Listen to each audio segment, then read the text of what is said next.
You know, there was always going to be a party. Dave would be turning 80 years old today. And of course, there would be a party. Well, even more of you have come here than would have been at that birthday celebration. So somehow, I can imagine Dave smiling at that turn of events. I almost always remember Dave smiling. Like when he told me that he was somewhat surprised to actually have someone he could call his minister. For those of you who don't know me, I'm the Reverend Elwood Sturtevant, and until my retirement at the end of last June, I was the settled minister at this church. So I knew Dave for all the years he was a member here. Since October 2004, I just checked the book to see. I even have the special mug that he made.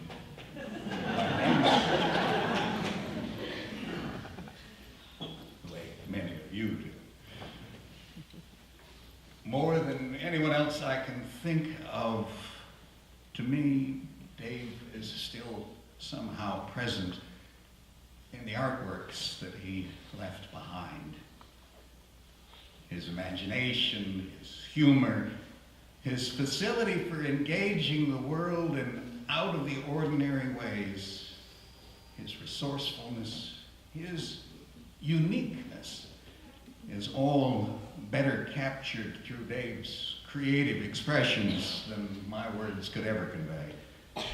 So, one of the things all of us learned last Wednesday is that we don't know much about Dave's childhood in Michigan when he was the youngest of 5 children. So I know that his children are eager to ask questions of his sisters and maybe his older cousins. We do know Dave learned a lot of practical things from his dad. His father took care of rental properties, so we know Dave learned about working with things like fixing the drywall, plumbing, replacing toilets, and all the kinds of things that you have to do when the tenants move out and the place needs to be fixed up for the next renters. I learned that Dave met Barbara, who became his young bride, at a skating rink while he was in the Army Reserves and she was still in high school. Dave was stationed at Fort Knox and Barbara wasn't supposed to talk to the servicemen. But even then, no one could not talk to Dave. They soon got engaged, but her mother insisted that Barbara finish high school before the wedding. So Dave went back to Michigan and visited here regularly, with the wedding taking place about a month and a half after Barbara's graduation. I understand that the young, growing family moved around a bit during those early years, including spending a year in Sitka, Alaska. I gather Dave made a sort of Winnebago out of a box truck, the roasted peanut truck, I think it's called. Dave was not just creative, but was an engineer of some repute. So his ability to make anything he set his mind to was more than just a Rube Goldberg talent, though admittedly he had the flair for the unusual. A later camper, for example, was made from an old hearse, which, even as a camper, apparently looked enough like a hearse that it bothered some of his neighbors to have it parked on it. And Dave, well, cut the top off, making it into a sort of pop-up camper with a blue tarp for its roof. Karen told of how she was in high school when this was Dave's vehicle of choice, and of how she was at an age when she wasn't eager to be seen being picked up from school in something quite so unusual.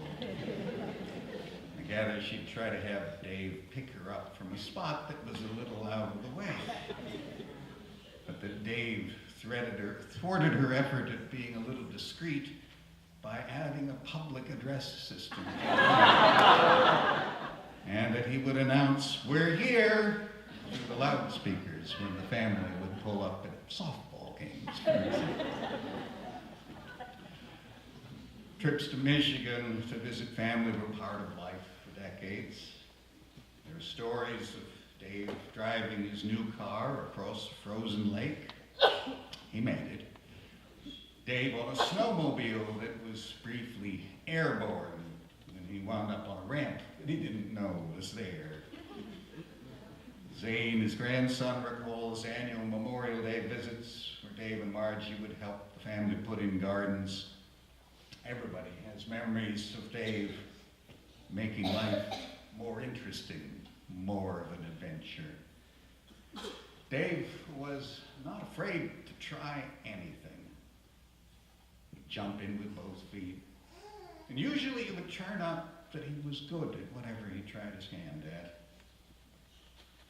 He could be particular about the details of things, how a jigsaw puzzle should be put together, for example. But he told his daughters, "I don't care what you do, but go ahead and do it, and then be the best at it." It was advice he tried to follow himself. He had his share of bad habits, especially back in the day, and, well, let's call them peculiarities. That leaves you a lot of room to fill in for yourself.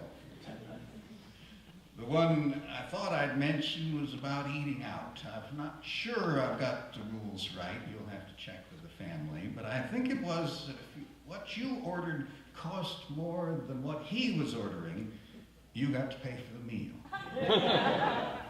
The move to the harbor was something of an acknowledgement of real limitations, with less to take care of, though still plenty of activities. Dave's last day was fairly typical, Margie reports. Dave went to Kroger and ran another errand. Then they had a visitor with whom they'd shared wine and cheese.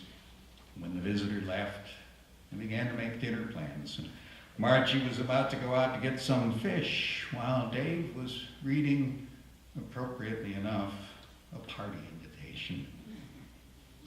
And all of a sudden, his head tilted back, and he went almost instantly.